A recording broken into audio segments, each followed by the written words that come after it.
मौत और जिंदगी है। और यीशु मसीह पर ईमान लाने वाला शख्स, यीशु मसीह पर ईमान रखने वाला शख्स कभी नहीं मरता। हालेलुया, वो कभी नहीं मरता। और जब हम मुकाशफा की किताब उसका 20वां बाब और उसकी 6 आयत का मुताला करते हैं, रेवलेशन चैप्टर 20 वर्स 6, पाठ क्या है? Blessed and holy is he who part in the first resurrection. Yes. Over such the second death has no power. Hallelujah. मुबारक और मुकद्दस वो है जो पहली क़यामत में शरीक हो, ऐसों पर दूसरी मौत का कुछ इख्तियार नहीं। दूसरी मौत का कुछ इख्तियार नहीं। They shall be priests of God and Christ. वो खुदा और मसीह के काहिन होंगे और वो 1000 बरस तक मसीह के साथ बादशाही करेंगे। हालेलुया। कौन बादशाही करेंगे? जिंदा लोग। कौन बादशाही करेंगे? जिंदा लोग। क्योंकि यीशु मसीह ने कहा क़यामत और जिंदगी मैं हूं। Jesus said, I am the resurrection and the life. Though he may die, shall live. He who lives, whoever lives and believe in me shall never die. Hallelujah. वो कभी नहीं मरेगा, बल्कि वो जिंदा होकर मेरे साथ बादशाही करेगा। बल्कि वो मेरे साथ बादशाही करेगा। लेकिन ये जो दुनियावी तौर पर हम इस दुनिया से, हमारे बहन भाई अजीज इस दुनिया से चले जाते हैं और हम उनको मरने का नाम देते हैं, लेकिन जब हम मुकाशफा की किताब उसका 14वां बाब और उसकी 13वीं आयत पढ़ते हैं, रेवलेशन चैप्टर 14 वर्स 13, वहां पर लिखा है, Blessed are the dead who die in the Lord no end, that they may rest from their labor. Hallelujah. मुबारक है वो मुर्दे जो अब से खुदावंद में मरते हैं। मुबारक है वो मुर्दे जो अब से खुदावंद में मरते हैं। बेशक रूह फरमाता है, क्योंकि वो अपनी मेहनतों से आराम पाएंगे। इसका मतलब ये हुआ कि मसीह पर ईमान लाने वाला शख्स, यीशु मसीह पर ईमान लाने वाला शख्स मरता नहीं, बल्कि रेस्ट के लिए, आराम के लिए दूसरी जगह मुंतकिल हो जाता है। दूसरी जगह मुंतकिल हो जाता है। इसीलिए तो यीशु मसीह ने कहा, क़यामत और जिंदगी तो मैं हूं, और जो कोई मुझ पर ईमान लाएगा वो मर भी जाए तो भी जिंदा रहेगा, और जो मुझ पर ईमान लाता है और जिंदा है और मुझ पर ईमान लाता है वो अब तक कभी ना मरेगा, क्योंकि उस पर दूसरी मौत का इख्तियार ही नहीं है, बल्कि वो आराम में दाखिल हो जाता है। किसमें दाखिल हो जाता है? आराम में दाखिल हो जाता है। सुकून की नींद सोता है, सुकून की नींद सोता है। और मुबारक वो लोग हैं जो खुदावंद यीशु मसीह पर ईमान रखते हैं। और याद रखें कि दुनिया के 4 मजहब जो है, जो मजहब नाम तश्कील दिया जाता है, मसीहत मजहब तो नहीं है, एक तजर्बा है। मसीहत मजहब नहीं है बल्कि तजर्बा है।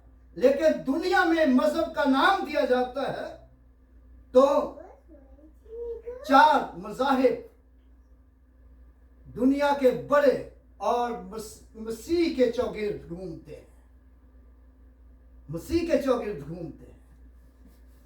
अहले इस्लाम यीशु मसीह पर ईमान रखता है कि जी वो आएगा और वो दज्जाल से निजात दिलाएगा, दज्जाल से निजात दिलाएगा। और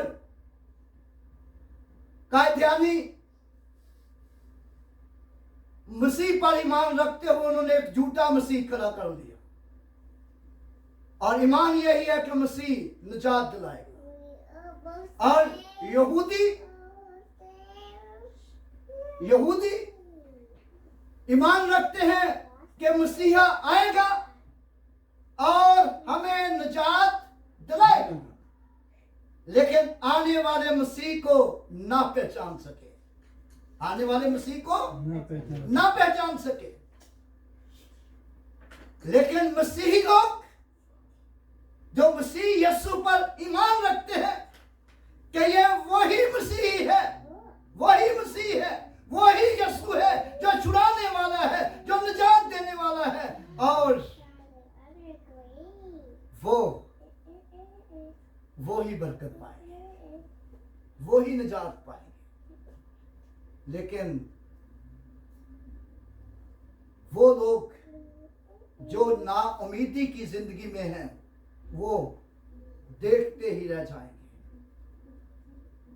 इसलिए यीशु मसीह ने कहा क़यामत और जिंदगी तो मैं हूं, और जो कोई मुझ पर ईमान लाएगा गो वो मर भी जाए तो भी जिंदा रहेगा। और फिर अगले हिस्से में जाकर हम देखते हैं, ये कहकर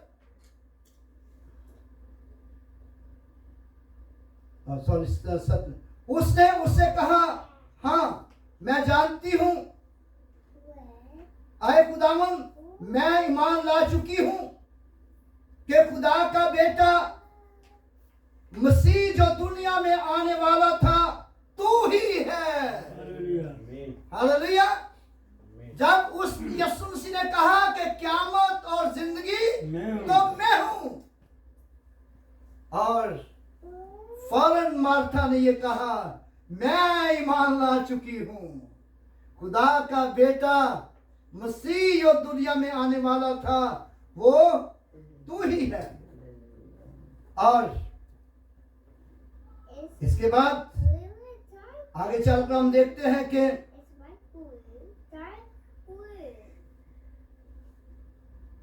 ये कहकर वो चली गई और चुपके से अपनी बहन मरियम को बुलाकर कहा, उस्ताद यही है और तुझे बुलाता है।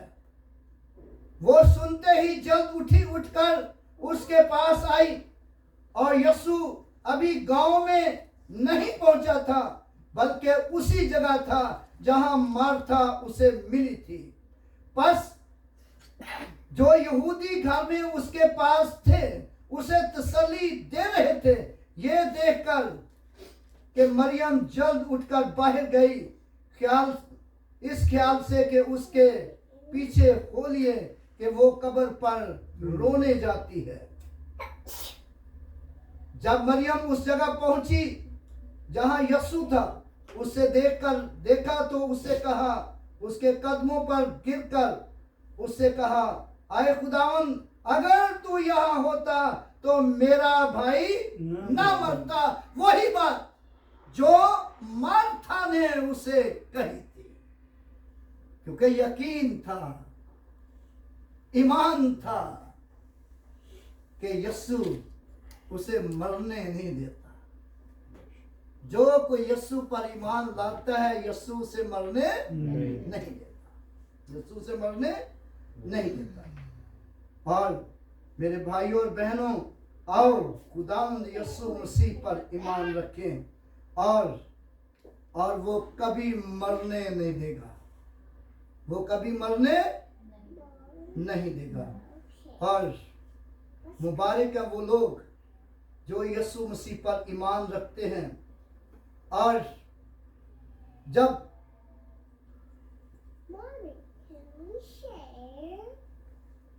मार्था की बातें भी यीशु के साथ हो चुकी और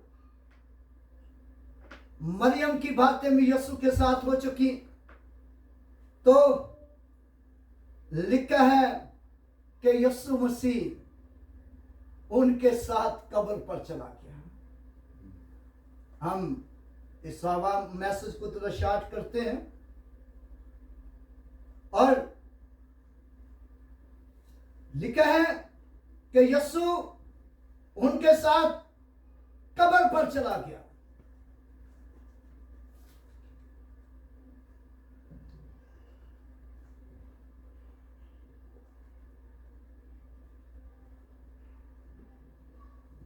तैतीसवीं आयत में पढ़ता हूं, लिखा है यीशु ने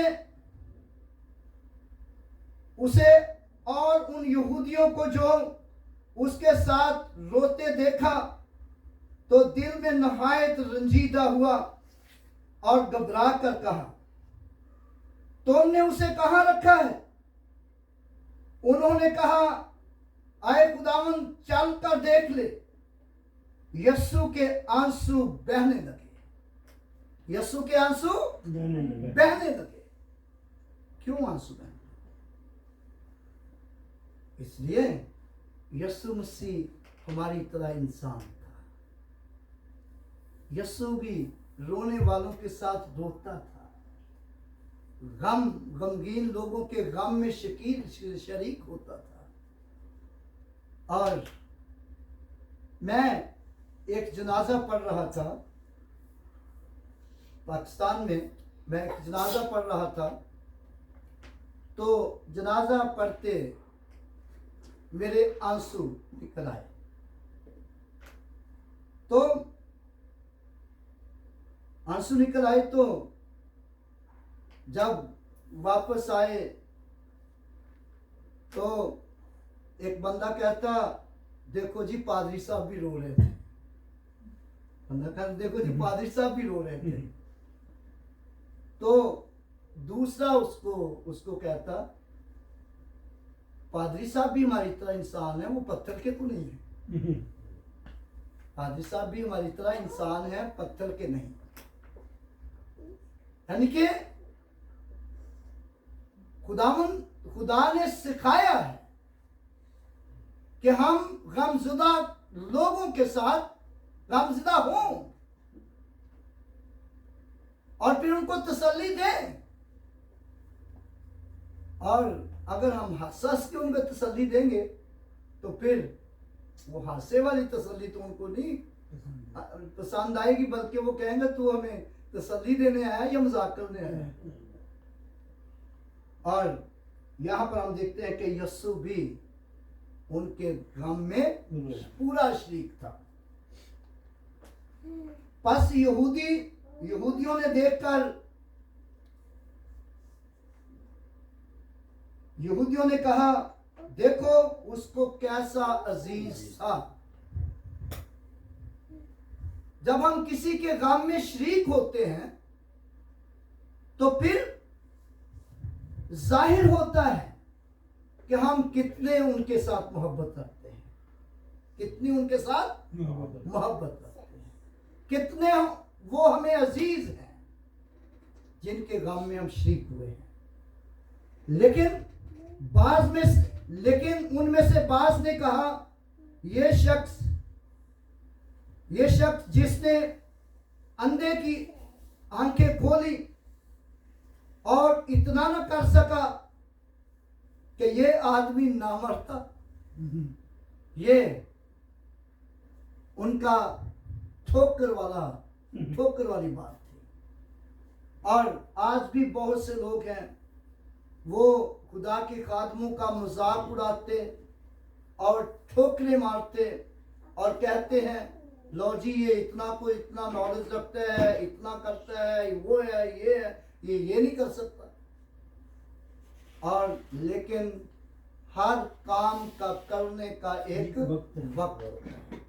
हर काम का एक वक्त होता है। और अगले हिस्से में हम देखते जाके 38वीं आयत में लिखा, फिर यीशु ने फिर अपने दिल में रंजीदा होकर कब्र पर आया और वो एक गार था और उस पर पत्थर धरा था। यीशु ने कहा, पत्थर को हटाओ। पत्थर को क्या करो? हटाओ। कब्र के मुंह से पत्थर हटा दो। उस मरे हुए शख्स की बहन मार्था ने उससे कहा, आए खुदावन, उसमें तो अभी बदबू आती है। उसमें तो अब बदबू आती है, क्योंकि उसे 4 दिन हो गए हैं। कितने दिन हो गए हैं? 4 दिन हो गए हैं कब्र में रखे हुए, और अब उसमें बदबू आ रही है। पत्थर कैसे हटाएं?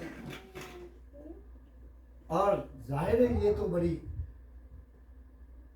जब कब्र बदबू आ रही हो तो पास जाने को दिल नहीं चाहता।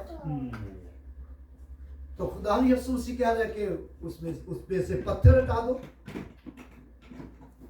लेकिन अगले हिस्से में हम खास बात देखते हैं। यीशु ने उससे कहा, मैंने तुझसे कहा न था, अगर तू ईमान लाएगी तो तू खुदा का जलाल देखेगी। अगर तू ईमान लाएगी तो तू खुदा का जलाल देखेगी। और याद रखें कि ईमानदार लोग खुदा का जलाल देखते हैं। ईमानदार लोग खुदा का जलाल देखते हैं। ईमानदार लोग खुदा की ज्योति देखते हैं। जलाल को ज्योति कहते हैं, नूर को ज्योति कहते हैं ना। और ईमानदार लोग खुदावंद खुदा की ज्योति देखते हैं, जलाल देखते हैं। और खुदा ईमानदार लोग जो है खुदा के ग्लोरी से मामूर हो जाते हैं, क्योंकि कलाम मुकद्दस में लिखा है, सब ने गुनाह किया खुदा के जलाल से महरूम है। सब ने गुनाह किया खुदा के जलाल से महरूम है, लेकिन ईमानदार खुदा के जलाल से महरूम नहीं। भाई जी समझ आई बात इसकी? भाई जी ये बात समझ आई? और कलाम में लिखा है कि सब ने गुनाह किया और खुदा के जलाल से महरूम है। यानी कि तमाम गुनाहगार लोग खुदा के जलाल से क्या है? महरूम है। क्योंकि लिखा है गुनाह की मजदूरी मौत है। गुनाह की मजदूरी मौत है, मगर खुदा की बख्शिश हमारे मसीह यीशु में हमेशा की जिंदगी है।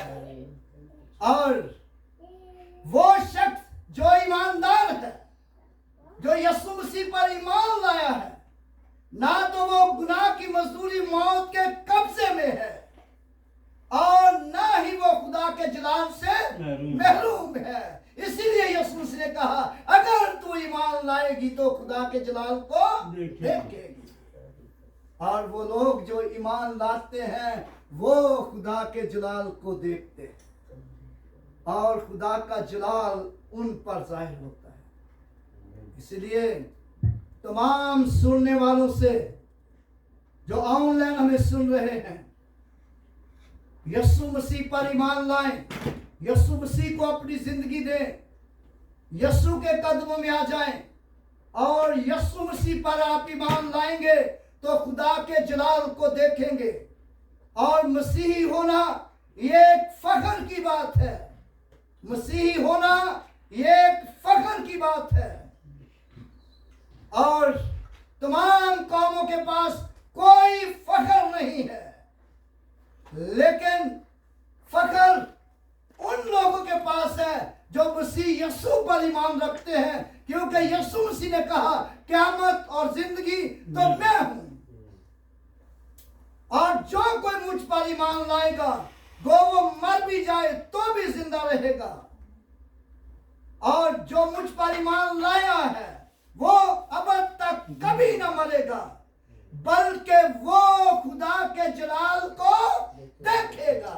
हालेलुया, वो खुदा के जलाल को देखेगा। मेरे भाइयों और बहनों, अगर खुदा के जलाल को, खुदा की कुदरत को देखना है और खुदा की बख्शिश को देखना है, तो खुदा यीशु मसीह पर ईमान लाएं। यीशु मसीह के बगैर और कोई नहीं है, और कुछ नहीं है। हालेलुया। और हमने मुकाशफा किताब में पढ़ा, मुबारक और मुकद्दस वो है जो पहली क़यामत में शरीक हो, ऐसों पर दूसरी मौत का कुछ इख्तियार नहीं। फिर हमने ये भी पढ़ा, मुबारक है अब से वो मुर्दे जो खुदावंद में मरते हैं। बेशक रूह फरमाता है कि वो अपनी मेहनतों से आराम पाएंगे, और वो आराम पा रहे हैं। वो खुदा के जलाल को देखेंगे और वो आराम पाएंगे। वो खुदा के जलाल को देखेंगे, ईमानदार खुदा के जलाल को देखेंगे और आराम पाएंगे। और लेकिन जब यीशु मसीह आएगा तो फिर क्या होगा?